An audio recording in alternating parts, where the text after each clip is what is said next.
और वहीं इससे पहले कल शाम 5 बजे ही भारत और पाकिस्तान के बीच युद्ध विराम की घोषणा हुई थी। दोनों देशों के डीजीएमओ के बीच बातचीत के बाद सहमति बनी और इसकी घोषणा मिस्री ने की थी। उन्होंने बताया कि पाकिस्तान के डीजीएमओ ने भारत के डीजीएमओ को दोपहर 3:35 पर कॉल किया, जिसके बाद दोनों ही देश सीज फायर के लिए राजी हो गए। दोनों देश जमीन, हवा और समुद्र में सभी तरह की गोलीबारी और सैन्य कार्रवाई बंद कर देंगे। दोनों पक्षों को इस सहमति को लागू करने के निर्देश दिए गए हैं। अब 12 मई को दोपहर 12 बजे दोनों देशों के बीच फिर से बातचीत होगी। Director General of Military Operations of Pakistan called the Director General of Military Operations of India at 15:35 hours earlier this afternoon. It was agreed between them that both sides would stop all firing and military action on land and in the air and sea with effect from 1700 hours Indian Standard Time today.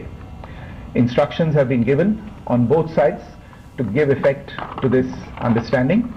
The Directors General of Military Operations will talk again on the 12th of May at 1200 hours. Thank you.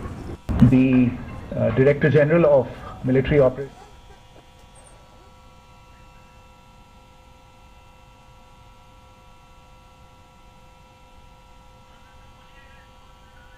तो इससे पहले कल शाम 5 बजे ही भारत और पाकिस्तान के बीच युद्ध विराम हो गया था, लेकिन उसके कुछ ही घंटों बाद पाकिस्तान ने एक बार फिर से नापाक हरकत की है और विश्वासघात किया है, जिसके बाद भारतीय सेना लगातार मुंह तोड़ जवाब देती नजर आ रही है।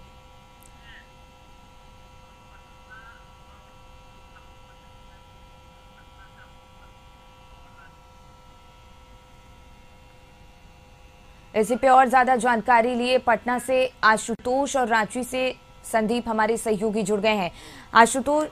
संतोष हमारे सहयोगी जुड़े हैं रांची से। आशुतोष, पहले आपका रुख कर लेते हैं। कुछ ही सीज फायर के कुछ ही घंटों बाद पाकिस्तान ने एक बार फिर शर्मनाक हरकत की है, विश्वासघात किया है, लेकिन लगातार जो हमारी भारतीय सेना है वो मुंह तोड़ जवाब देती अभी भी नजर आ रही है। देखिए, बिल्कुल कल हम लोगों ने पटना के लोगों से बातचीत की थी और उनका साफ तौर पर यही कहना था कि पाकिस्तान पे भरोसा नहीं किया जा सकता है और इस बार पाकिस्तान को सबक सिखा ही देना चाहिए। मुझे यकीन नहीं हो रहा था कि वाकई सीज फायर के बाद फिर उस तरह के नौबत आएंगे, लेकिन बिल्कुल जो लोगों ने अनुमान लगाया था उसी तरह के नौबत आए। हमारे साथ पटना के लोग हैं, उनसे बात कर लेते हैं, जानने की कोशिश करते हैं। सर, ये जो सीज फायर हुआ उसके बाद फिर फायरिंग हुई, अभी क्या हालात लगते हैं, किस तरफ जाएगा ये तनाव? देखिए, सबसे पहले तो भारतीय सेना को हमारा बहुत बहुत सैल्यूट पूरे गांधी मैदान वारकर की तरफ से। भारतीय सेना के पराक्रम को से पाकिस्तानी सेना ने घुटना टेका और कल फ्रस्ट्रेशन में उन्होंने 8:30 से 10 बजे रात तक गोला बारूद किए। उसके बाद वो 10 बजे के बाद से शांत पड़े हुए हैं और भारतीय सेना के हमारे जो प्रधानमंत्री जो लीडर हैं उनका पूरा छूट दिया हुआ है कि अगर वो एक गोली चलाए तुम 10 गोली चलाओ। सर, किस तरह से देखते हैं आप? लगता है कि सब चीज ठीक हो पाएगा, नॉर्मल हो पाएगा, या फिर पाकिस्तान उसी तरह की हरकत करेगा? पाकिस्तान के हरकतों पर विश्वास तो नहीं किया जा सकता है। वो फिर जो है अपने आतंकवादी हरकतों से बाज तो आने वाला है नहीं, इसलिए भारत को कोई ना कोई कड़ा स्टेप तो लेना ही लेना है। कड़ा स्टेप लेना पड़ेगा। आपको लगता है कि सीज फायर की घोषणा हुई थी, फिर फायरिंग शुरू हो गई, फिर कैसे हालात? देखिए, सीज फायर का तो उल्लंघन साफ दिखाई दे रहा था। कल 5 बजे ऑलरेडी सीज फायर का घोषणा हुई। सेना लोग, हमारे भारतीय सेना लोग, 7 लोग शांत बैठे हुए हैं, मगर उसके बाद भी वहाँ के सेना के अध्यक्ष है, वहाँ लोकतंत्र की कोई बात है नहीं। और सबसे पहले हम लोग का ये यहाँ के भारत के ऊपर में गोलाबंदी करने का काम किया, ये तो साफ है कि कूटनीति वहाँ की बहुत अच्छी रही है। क्या हालात लगते हैं? क्या होगा? जो होगा सो अच्छा होगा और इस बार निर्णायक हो जाना चाहिए। और बार बार ये जो लुका छिपी का काम चल रहा है ये ठीक नहीं है और हमारी सरकार और सेना दोनों मुस्तैदी से इस पर लगा हुआ है। पाकिस्तान को इस बार सबक सिखाना ही होगा, क्योंकि इस पाकिस्तान में सरकार नाम की कोई चीज़ नहीं है, वह सेना सरकार चला रही है। सीज फायर हो गया, सीज फायर का उल्लंघन हो रहा है, क्योंकि सरकार का वहाँ पर कोई नियंत्रण नहीं है। अच्छा, ये बताइए कि क्या हालात लगता है? हालात तो है एक ही होना चाहिए हम लोग की तरफ से, इंडिया के आदमी जनता के एक बार में साफ कर देना चाहिए, यस चाहे नो। ये बार बार जो है अगर पेड़ को छोड़ दीजिएगा तो फिर टहनी हो जाएगा, पेड़ हो जाएगा, उसको जड़े से काट दीजिए। जड़ से काट दीजिए, क्या स्थिति लगती है? अब डू एंड डाई होना चाहिए हर हाल में। हाँ, इंडियन सेना के सब दामोदार अपने ऊपर है, वो डू एंड डाई कर दे एक बात में। क्या स्थितियां लगती हैं? नॉर्मल सब चीज हो पाएगा? पाकिस्तान सुधर पाएगा? नहीं, आज तो सुधरी नहीं है और निकट फ्यूचर में भी ऐसा नहीं हो सकता है, क्योंकि वो अपनी आदत से बाज नहीं है और वहाँ तो पावर है तो सरकार के हाथों में है नहीं, आर्मी है और टेररिस्ट के हाथों में है। तो ये तो सरकार मोदी जी ने जो बोला था कि अंत तक खत्म करेंगे, खत्म करके दम लेंगे, तो खत्म तो हुआ नहीं और प्रहार करना चाहिए था। कुछ महिलाएं, मैडम आप क्या सोचती हैं? आपको क्या लगता है किस तरह से हालात बदलेंगे? हालात तो शर्मनाक तो काम किया ही है पाकिस्तान ने, पर ये है कि हम लोग भी जैन धर्म से हैं, तो हम हिंसा में विश्वास नहीं करते हैं, अहिंसा में ही विश्वास करते हैं। अहिंसा में विश्वास करते हैं स्वाभाविक तौर पर। कुछ और मैडम है, मैडम क्या सोचती हैं भारत पाकिस्तान के बीच जो तनाव चल रहा है? पाकिस्तान भरोसेमंद देश है क्या? भरोसा कर? एकदम नहीं, एकदम नहीं। और मोदी जी के साथ हैं हम लोग, मोदी जी जो भी करेंगे सही करेंगे। मोदी जी जो भी करेंगे। मैडम आपको क्या लगता है किस तरफ जाएगा ये तनाव? तनाव कहीं भी जाए लेकिन उसको सबक सिखाना बहुत जरूरी है। हम मोदी जी के साथ हैं।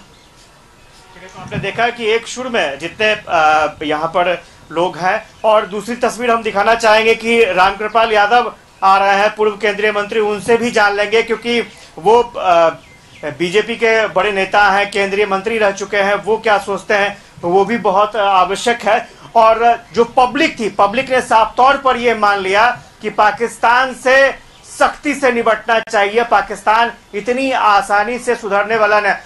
रामकृपाल जी, सीज फायर हुआ लेकिन उसके बावजूद भी फायरिंग हुई, क्या लगता है हालात नॉर्मल होंगे? पाकिस्तान सुधरेगा? देखिए, पाकिस्तान तो कभी सुधरने वाला है नहीं और उसकी अपनी कोई हैसियत भी नहीं है। गिरगिरा करके पहल किया, गिरगिराया तो भारत ने उस पर विचार किया, मगर बावजूद इसके फिर हमला उसके तरफ से आया और जो एग्रीमेंट था उसको तोड़ दिया। मैं समझता हूँ कि वहाँ के जो लोकतांत्रिक व्यवस्था बहुत कमज़ोर है। सेना पहले से भी हावी रहा और इस बार भी सेना हावी रहा है। अभी सतर्क रहने की जरूरत है, आपको लगता है? बिल्कुल सतर्क रहने की जरूरत है। ऐसे लोगों पर विश्वास करना उचित नहीं होगा मेरे समझ से। जहाँ तक पाकिस्तान का जो अपना चरित्र रहा है बिल्कुल संदिग्ध रहा है, और आज से नहीं, इतिहास गवाह है कि पाकिस्तान हमेशा दुर्भावना से प्रेरित होकर के, और ठीक कहा आपने, पीठ में छुरा घोंपने का काम किया। अच्छा, तेजस्वी यादव बोल रहे हैं कि तुरंत पार्लियामेंट की बैठक बुलानी चाहिए, प्रधानमंत्री को सफाई देनी चाहिए जो अब से अब तक हुआ है, और लोगों को विश्वास में, भारत के लोगों को विश्वास में लेना चाहिए। प्रधानमंत्री जी ने बहुत बारीकी से हर पहलू को देखा है, समझा है, और देश की जनता का भी विश्वास प्रधानमंत्री जी पर है, और सभी विपक्ष के लोगों को भी विश्वास में लेकर के निर्णय लेने का काम किया है। अब ये जो बोलने वाले लोग हैं वो बोलते रहें, इन लोगों का न विजन है, न कोई सोच है, न कोई समझ है, ये अपना बोलते रहें, इनका कौन नोटिस लेने वाला है? पब्लिक की यही राय है कि इस बार तो आर पार कर ही दीजिए। ठीक है, बातचीत अपनी जगह, लेकिन इस बार पाकिस्तान सुनने वाला नहीं है।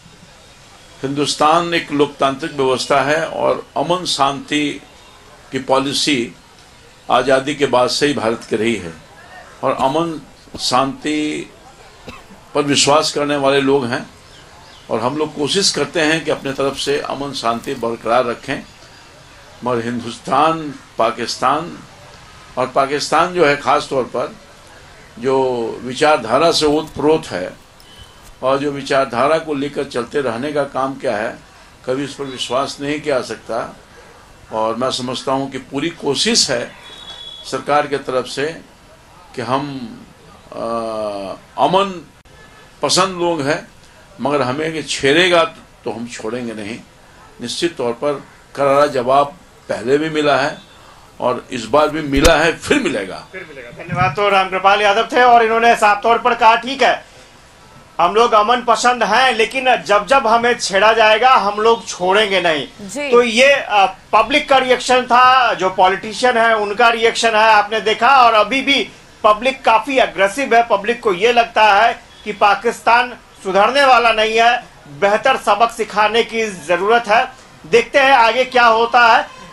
चूंकि 12 तारीख को फिर से मीटिंग होने वाली है, आज का भी दिन बचा हुआ है, आगे क्या हालात रहते हैं सब लोग इस पर नजर बनाए हुए हैं और पूरे देश की जनता भी इस मामले पर नजर बनाई हुई है। बिल्कुल बिल्कुल आशुतोष जी, बने रहिएगा हमारे साथ। संतोष, आपके पास आएंगे। जिस तरीके से पाकिस्तान के डीजीएमओ या फिर भारत के डीजीएमओ दोनों के बीच बातचीत हुई थी, आपसी सहमति बनी थी, लेकिन उसके बाद भी पाकिस्तान ने एक बार फिर विश्वासघात किया है। सीज फायर के कुछ घंटे बाद ही वापस से गोलीबारी की गई है। ऐसे में कहीं ना कहीं भारतीय सेना लगातार मुंहतोड़ जवाब तो दे रही है, लेकिन पहले से और ज्यादा सतर्क रहने की जरूरत है।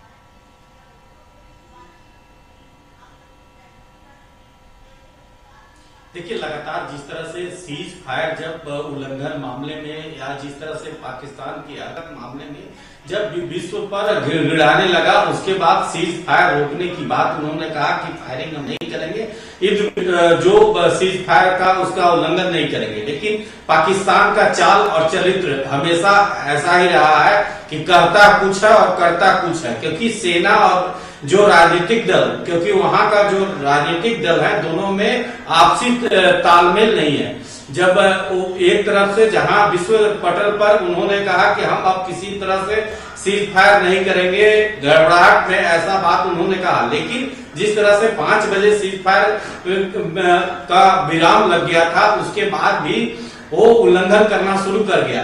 तो कुल मिलाकर जिस तरह से लगातार पाकिस्तान का चाल और चरित्र रहा है कि पहले तो आपको किसी तरह गिड़गिड़ा के जब उसको अपने आप को लगता है कि हम अब कमजोर पड़ गए हैं, तो विश्व पटल पर गिड़गिड़ाने लगता है, दबाव बनाने लगता है, और दबाव बनाने का नतीजा है कि सीज फायर जो उल्लंघन कर रहा था उसको गोलीबारी फायरिंग रोक दिया गया 5 बजे से। लेकिन जिस तरह से देर रात पाकिस्तान के द्वारा कई इलाका, जम्मू के इलाका की बात कर रहा था, राजस्थान के कई बॉर्डर इलाका में जिस तरह से मोटार और ड्रोन से पाकिस्तान और फायरिंग किया है, तो एक बार फिर सोचने को भारत को मजबूर किया है और उसका जवाब भारतीय सेना के द्वारा मुंहतोड़ जवाब दिया जा रहा है। लेकिन अब इस पर देखना होगा कि जो कल बैठक बुलाई गई है 12 तारीख को, उस बैठक में क्या निर्णय होता है। और खास करके झारखंड की बात करें तो कल मुख्यमंत्री हाई लेवल बैठक किए हैं हेमंत सोरेन, और उसमें कई आपातकाल स्थिति से निपटने के लिए कैसे पूरे झारखंड तैयार है, चाहे वो स्वास्थ्य के क्षेत्र में हो या सुरक्षा के मामले में। हेमंत सोरेन सभी को निर्देश दिए हैं कि आप पूरी तरह तैयार रहें, क्योंकि जिस तरह से स्वास्थ्य विभाग के सभी डॉक्टरों को छुट्टी, सरकारी डॉक्टरों को छुट्टी रद्द कर दिया गया है। लेकिन हेमंत सोरेन ने कहा है कि आप किसी भी आपदा से निपटने के लिए हमेशा तैयार रहे। डिफेंस सिस्टम बिल्कुल मजबूत है भारत का, और जो भी जरूरत आप अगर आपदा की स्थिति आती है, अगर कुछ ऐसा माहौल बनता है या कोई स्वार्थ भी कोई अफवाह फैलाता है, तो उस पर कड़ी कार्रवाई करें। तो कुल मिलाकर कल जो मुख्य सचिव और बिल्कुल संतोष, और पाकिस्तान चाहे जितने भी विश्वासघात कर ले, हमारी भारतीय सेना लगातार पाकिस्तान के नापाक मंसूबों को नाकाम करती नजर आ रही है। बहुत बहुत धन्यवाद आशुतोष और संतोष, आप दोनों का तमाम जानकारी और बातचीत के लिए।